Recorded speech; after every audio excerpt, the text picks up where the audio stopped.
നമുക്ക് ബാലിന്റെ ഗോമതിയുടെ വരാൻ പോകുന്ന ദിവസങ്ങളെ നല്ലൊരു കഥ കേട്ടാലോ? അതിനു മുമ്പ് ഒരു കാര്യം പറഞ്ഞിട്ട് വീഡിയോ ഇഷ്ടപ്പെടുകയാണെങ്കിൽ ഒന്ന് ലൈക്ക് ചെയ്യാൻ മറക്കരുത്. അതോടൊപ്പം തന്നെ ആദ്യമായി കാണുന്നവരാണെങ്കിൽ സബ്സ്ക്രൈബ് ചെയ്യാനും മറക്കരുത് കേട്ടോ. അങ്ങനെ നമ്മൾ കാണുന്ന ഒടുവിൽ അലോകിനിട്ട് നല്ല ഇടിവെട്ട് പണി കൊടുക്കുന്നുണ്ട്. എങ്ങനെ കൊടുക്കാതിരിക്കും?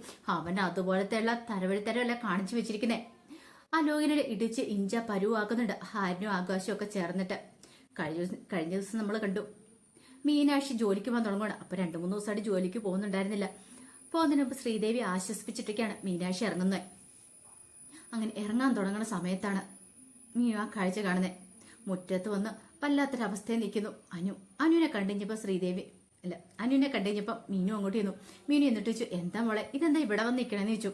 എനിക്കറിയില്ല മീനു ചേച്ചി എന്ത് ചെയ്യണമെന്ന്. എന്നോട് ഇവിടെ ആരും ഒന്നും മിണ്ടണില്ല എന്ന് പറഞ്ഞു. മിണ്ടണില്ലാന്നോ? അതെ, എന്നോട് ആകെപ്പാടെ മിണ്ടുന്ന ആരെന്നറിയോ? ചേച്ചി മാത്രം എന്നോട് മിണ്ടുന്നുള്ളൂ.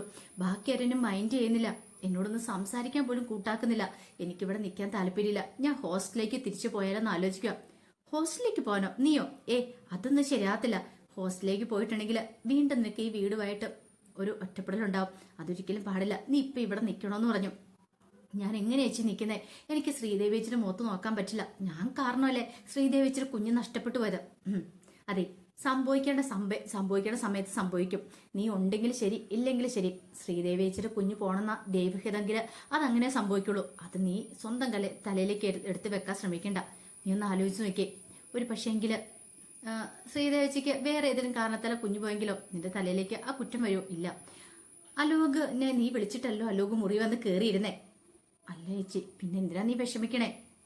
അവനല്ലേ അതിന് കാരണക്കാരെന്ന് ചോദിച്ചു. അതെ, നീ ഒന്നുകൊണ്ടും വിഷമിക്കണ്ട. നീ ഈ ബന്ധത്തിൽ നിന്നൊക്കെ പിന്മാറാൻ ശ്രമിച്ചല്ലേ. തൽക്കാലത്തേക്ക് നീ ഹോസ്റ്റലിലേക്കും പോകുന്നില്ല, ഒരിടത്തേക്കും പോകുന്നില്ല, ഇവിടെ തന്നെ ഇരുന്നാ മതി എന്നൊക്കെ പറഞ്ഞു. അങ്ങനെ ആശ്വസിപ്പിച്ചിട്ട് ശ്രീദേവി അങ്ങോട്ടേക്ക് പോവാണ്. എന്നാലും ശ്രീദേവിക്ക് നല്ല വിഷമങ്ങളും കാര്യങ്ങളും ഉണ്ടായിരുന്നു. എങ്ങനെയാവും എന്നാലും മീനുവിന് നല്ല വിഷമങ്ങളും കാര്യങ്ങളൊക്കെ ഉണ്ടായിരുന്നു. എങ്ങനെയാവും, എന്തായി തീരും എന്നൊക്കെ ഓർത്തിട്ട് അനുവിന്റെ കാര്യത്തില്, ശ്രീദേവിയുടെ കാര്യത്തില്, എല്ലാവരുടെയും കാര്യത്തില് വിഷമമായിരുന്നു. പിന്നീട് മീനു അങ്ങനെ പോയി കഴിഞ്ഞപ്പോഴത്തേനുമാണ് ആകാശം അങ്ങോട്ടേക്ക് വരുന്നത്. ആകാശം വന്നു കഴിഞ്ഞപ്പോൾ ആകാശേട്ടാന്ന് വിളിച്ചിട്ട് അങ്ങോട്ട് ചെല്ലുവാണ്. ആകാശം ഇങ്ങനെ രൂക്ഷമായിട്ട് നോക്കി. ആകാശേട്ടാ, എന്നോട് എന്തെങ്കിലും സംസാരിക്കുക, എനിക്ക് സഹിക്കാൻ പറ്റുന്നില്ല. നിങ്ങൾ എല്ലാവരും എന്നെ ഇങ്ങനെ അകറ്റി നിർത്തിയേക്കെന്ന് പറഞ്ഞു. മിണ്ടി പോയേക്കരുത്. നിന്നെ ഞങ്ങൾ അത്ര നെഞ്ചോട് ചേർത്ത് പിടിച്ച, എന്നിട്ടോ ഞങ്ങൾക്കിട്ട് എല്ലാവർക്കിട്ട് നീ പണി തന്നില്ലേടി. നീ ഇത്ര ക്രൂരാന്ന് ഞങ്ങൾ ഒരിക്കലും വിചാരിച്ചിരുന്നില്ല. നിനക്ക് എന്ത് ധൈര്യം ഉണ്ടായിട്ടടി ആ അലോകിനെ പോലെ ഒരുത്തന്നെ നീ തലയിലേക്ക് കയറ്റി വെച്ചേ. എല്ലാത്തിനും സഹിക്കുന്നതിനും ക്ഷമിക്കുന്നതിനും ഒരു പരിധിയൊക്കെ ഉണ്ട്. വന്നിട്ട് വന്നിരിക്കുന്നൊക്കെ പറഞ്ഞ് ദേഷ്യപ്പെട്ടു പോയി. സങ്കടം സഹിക്ക വയ്യാതെ അനു എന്ത് ചെയ്തു? മുറിയിലേക്ക് വന്നിരുന്ന് അവിടെ ഇരുന്ന് കരയുവാണ്. ഇനിയിപ്പോൾ താൻ ആരോടും എന്തെങ്കിലും പറഞ്ഞിട്ടൊന്നും കാര്യമില്ല. ആരും തന്നെ വിശ്വസിക്കാൻ പോലും കൂട്ടാക്കില്ല. എല്ലാവർക്കും തന്നോട് ദേഷ്യമാണ്. താൻ കാരണമാണ് കുഞ്ഞു പോയെന്നൊക്കെ ഓർത്തിട്ട്. ആ സമയത്ത് സുകന്യ എന്ത് ചെയ്തു? സുകന്യ കൃഷ്ണമംഗലത്തേക്ക് ചെല്ലുന്നുണ്ട്. അങ്ങനെ കൃഷ്ണമംഗലത്തിൽ നിന്ന് രാജശ്രീയുമായിട്ട് സംസാരിക്കുന്ന സമയത്ത് രാജശ്രീ പറഞ്ഞു, എന്നാലും ഇത്രയും വലിയ പ്രശ്നങ്ങളൊക്കെ അവിടെ ഉണ്ടായിട്ട് നീ ഒരു വാക്ക് പോലും പറഞ്ഞില്ലല്ലോ സുകന്യെ. നിനക്ക് ഒരു വാക്കെങ്കിലും പറയാൻ മേലായിരുന്നെന്ന് ചോദിച്ചു. അത് പിന്നെ ചേച്ചി, അത് പറയാൻ പറ്റിയ സാഹചര്യത്തിലായിരുന്നില്ലെന്ന് പറഞ്ഞു. സാഹചര്യത്തിലായിരുന്നില്ലെന്നോ? എന്തൊക്കെ നീ പറയണമെന്ന് ചോദിച്ചു. അതെ, അങ്ങനത്തെ സംഭവങ്ങളൊക്കെ അവിടെ ഉണ്ടായത്. പിന്നീട് സുകന്യ എന്ത് ചെയ്യുന്നു? അവിടെ നിന്നുള്ള കാര്യങ്ങളൊക്കെ പറയണം. അലോക് തന്നെ വിളിച്ചതും അവിടേക്ക് വരാൻ പറഞ്ഞതും എല്ലാ കാര്യങ്ങളും വള്ളി പുള്ളി വിടാതെ രാജശ്രീയോട് പറയാം. കൃത്യസമയത്ത് ഇന്ദിരാമ അങ്ങോട്ടേക്ക് വന്നു. ഇന്ദിരാമ മുറിക്ക് പുറത്ത് വന്നപ്പോഴാണ് ഈ സംസാരം കേൾക്കുന്നത്. ഇന്ദിരാമ പെട്ടെന്ന് അവിടെ പതുങ്ങി നിൽക്കുവാണ്. നിന്ന് കഴിഞ്ഞപ്പോൾ ഇന്ദിരാമയ്ക്ക് മനസ്സിലായി കാര്യങ്ങളൊക്കെ. ഓഹോ, അപ്പൊ ഇതൊക്കെയാണ് കാര്യങ്ങൾ. അപ്പൊ അങ്ങനെ വരട്ടെ. ഇത്രയും കാലം താനൊന്നും അറിഞ്ഞിട്ടുണ്ടായിരുന്നില്ല. അത് മാത്രമല്ല, വേറൊരു കാര്യം കൂടെ പറഞ്ഞു. അവളുടെ 2ാം കെട്ടിനെ കുറിച്ച് അതും ഇന്ദിരാമ കേട്ടു. എന്റെ ദൈവമേ, അപ്പൊ തന്റെ മകനെ ഇവൾ ചതിക്കുമായിരുന്നു എന്ന് ചിന്ത. രാജശ്രീയും എല്ലാവരും കൂടെ ചേർന്നിട്ട് അത് ചിന്തിക്കാൻ പറ്റുന്ന ഒരു കാര്യമായിരുന്നില്ല ഇന്ദിരാമയ്ക്ക്.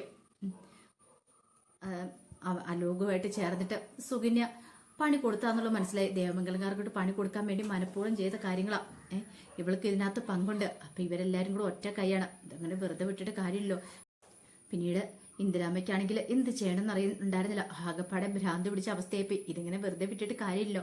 സഹിക്കുന്നതിനും ക്ഷമിക്കുന്നതിനും ഒക്കെ ഒരു പരിധി ഉണ്ടല്ലോ എന്നൊക്കെ ഇങ്ങനെ വിചാരിക്കുകയാണ്. ഈ സമയത്ത് ബാലനും കോമതിയും കൂടി ഒരു തീരുമാനം എടുത്തു.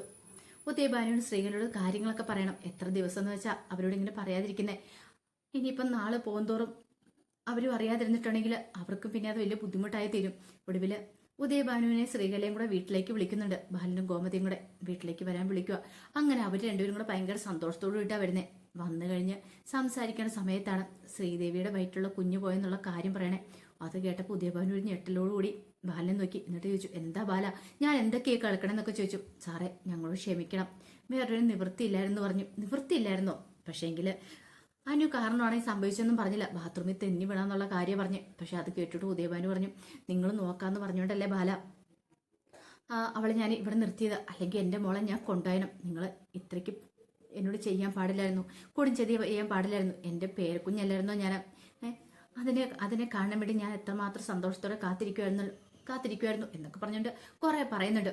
ഉദയഭാനുവിന്റെ കാര്യം അറിയാലോ, ഉദയഭാനു കുഞ്ഞു പോലെ വിഷമമുണ്ട്. പക്ഷെങ്കിൽ ഈ ഒരു അവസരം മാക്സിമം വിനിയോഗിക്കാൻ തന്നെ ഉദയഭാനു തീരുമാനിച്ചു. അങ്ങനെ ഉദയഭാനു എന്ത് ചെയ്തു, ഒടുവിൽ ശ്രീദേവിയെ കാണാനായിട്ട് അങ്ങോട്ട് കയറി ചെല്ലുന്നുണ്ട്. ശ്രീദേവിയെ കണ്ടിട്ട് ദേവിയുടെ കയ്യേലേക്ക് അങ്ങോട്ട് പിടിക്കണം. ഉദയഭാന്റെ കണ്ണൊക്കെ നിറഞ്ഞു വന്നു. ആ സമയം ശ്രീദേവി പറഞ്ഞു, കരയണ്ട അച്ഛാ, കരഞ്ഞിട്ടൊന്നും കാര്യമില്ല എന്ന് പറഞ്ഞു. എന്നാലും മോളെ, നിനക്ക് സൂക്ഷിക്കാൻ പറ്റുന്നോ? നീ എന്ത് പരിപാടിയാ കാണിച്ചേ? അച്ഛാ, എനിക്കറിയില്ല, എന്നാലും കാരണം അവിടെ നിൽക്കാനുള്ള ഏക ഒരു കണ്ണീന്ന് പറഞ്ഞിട്ടുണ്ടെങ്കിൽ ആ കുഞ്ഞായിരുന്നു. ഉദയഭാനു പറഞ്ഞു, ഇനിയിപ്പോൾ മോളെ നിന്നെ ആനന്ദ് ഇവിടെ നിർത്തുമെന്ന് ചോദിച്ചു. എനിക്കറിയില്ല അച്ഛാ, ആനന്ദേട്ടൻ മിക്കവാറും എന്നെ ഇവിടുന്ന് പറഞ്ഞു വിടാൻ ചാൻസ് ഉണ്ട്. ഞാൻ വീണ്ടും വീട്ടിലേക്ക് വരേണ്ടതായിട്ട് വരും. എൻ്റെ ഏക പ്രതീക്ഷ ആ കുഞ്ഞായിരുന്നു പറഞ്ഞു. അതും എനിക്ക് നഷ്ടപ്പെട്ടു. അധികം വൈകാതെ ഞാൻ ആ വീട്ടിലേക്ക് വരുമെന്ന് പറഞ്ഞു. ഉദയഭാനു പറഞ്ഞു, അങ്ങനെയൊന്നും സംഭവിക്കില്ല, ഞാനല്ലേ ഉള്ളേ, നീ ധൈര്യമായിട്ടിരിക്കുക. ഈ ഉദയഭാനു ഒരു കാര്യം വിചാരിച്ച തന്നെയാണ്, അതിനി ഒരു മാറ്റം ഉണ്ടാകാൻ പോകുന്നില്ലെന്ന് പറഞ്ഞു. ഒടുവിൽ ശ്രീദേവിയെ ആശ്വസിപ്പിക്കുന്നുണ്ട് ശ്രീകല ഉദയഭാനു ഒക്കെ. മോള് ധൈര്യമായിട്ടിരിക്കണം, ധൈര്യം കൈവിടല്ല, എന്താ ചെയ്യേണ്ടതെന്ന് ഞങ്ങൾക്കറിയാം, നന്നായിട്ട് ഞങ്ങൾ ചെയ്തോളാം എന്നൊക്കെ പറഞ്ഞ് ആശ്വസിപ്പിച്ചിട്ട് അവർ പോകുന്നത്. അവരുടെ സങ്കടവും വിഷമവും ഒക്കെ കണ്ടു കഴിഞ്ഞപ്പം ബാലിനും കോമതിക്കും അത് അതിനേക്കാളും വലിയ സങ്കടമുള്ള കാര്യമായിരുന്നു.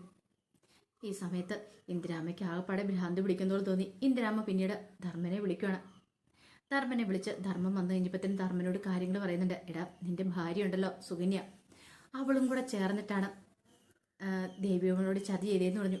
ദേവിയോടോ? അതേടാ, അവള് അലോകിനെ വിളിച്ചിട്ടുണ്ടായിരുന്നു. അലോകും അവൾ തമ്മിൽ ചില പ്ലാനുകളൊക്കെ നടത്തിയിട്ടുണ്ടായിരുന്നു. അത് പ്രകാരം അലോക് അങ്ങോട്ടേക്ക് വന്നേന്ന് പറഞ്ഞു. അതെല്ലാം കിട്ടിഞ്ഞപ്പം ധർമ്മന് സഹിക്കാൻ പറ്റുന്നതിൽ അപ്പുറമായിരുന്നു. അപ്പോൾ ശ്രീദേവിയുടെ വയറ്റിൽ വളർന്ന് കുഞ്ഞു പോകാനിട്ട് ഒരു കാരണക്കാരി തൻ്റെ ഭാര്യയും കൂടെയാണ്. പിന്നീട് ഭ്രാന്തി പിടിച്ച അവസ്ഥയിലാണ് ധർമ്മൻ ദേവമംഗലത്തേക്ക് ചെല്ലുന്നത്. അങ്ങനെ മുറിയിലേക്ക് കയറി ചെന്ന് കഴിഞ്ഞപ്പോൾ സുകന്യ ഇവിടെ ഭയങ്കര സന്തോഷത്തോടെ ഇരിക്കുന്നുണ്ട്. എടിയെന്ന് പറഞ്ഞങ്ങോട്ട് പാഞ്ഞു നിന്നു. കാരണത്തിലോട്ട് ഒറ്റ ഓടം കൂടെ പൊട്ടിക്കുകയാണ്. ബെഡിലേക്ക് കമന്നടിച്ച് വീണു സുകന്യ. അപ്പോഴേക്കും ധർമ്മം പറഞ്ഞു, എടി നിനക്ക് ഞാനാരെന്ന് ശരിക്കും മനസ്സിലായിട്ടില്ല. ഇത്രയും നാൾ നിന്റെ താളത്തിനൊക്കെയാണ് നുള്ളി, പക്ഷെ ഇനി അതിന് ധർമ്മനെ കിട്ടത്തില്ല. എടി, ഇത്രയും കാലം നീ ഇവിടെ കഴിഞ്ഞിട്ട് പോലും ഈ കുടുംബം എന്താണ്, ദേവമംഗലം എന്താന്ന് നിനക്ക് മനസ്സിലാക്കാൻ സാധിച്ചിട്ടില്ല. ഇവിടുത്തെ ഓരോരുത്തരും നമ്മളെ സ്നേഹത്തെ ബന്ധത്തെക്കുറിച്ചും അതൊക്കെ നീ ചൂഷണം ചെയ്യുമായിരുന്നു. എന്നിട്ടോ ഈ കുടുംബത്തോട് ചതി ചെയ്യാനായിട്ട് നിനക്ക് എങ്ങനെ തോന്നില്ല എന്നൊക്കെ പറഞ്ഞ് തലങ്ങും വിലങ്ങും അടിക്കുകയാണ്. സുകന്യ പറഞ്ഞ, ധർമ്മേട്ട എന്നൊന്നും ചെയ്യരുത്, മിണ്ടിപ്പോയേക്കരുത്, ഒരക്ഷരം നിന്നെ കൊന്നു കളയൂന്ന് പറഞ്ഞു. ഇനി മിണ്ടിയിട്ടുണ്ടെങ്കിൽ നീ കുറെ കാലമായി, ഞാൻ കരുതി നീ നന്നാവുമെന്ന് വിചാരിച്ചോ, ഒന്നും പറയാതിരുന്നേന്നൊക്കെ പറഞ്ഞു. പിന്നീട് ആര്യന് മിത്രയും കൂട്ടിക്കൊണ്ട് വീട്ടിലേക്ക് വരുന്നുണ്ട്.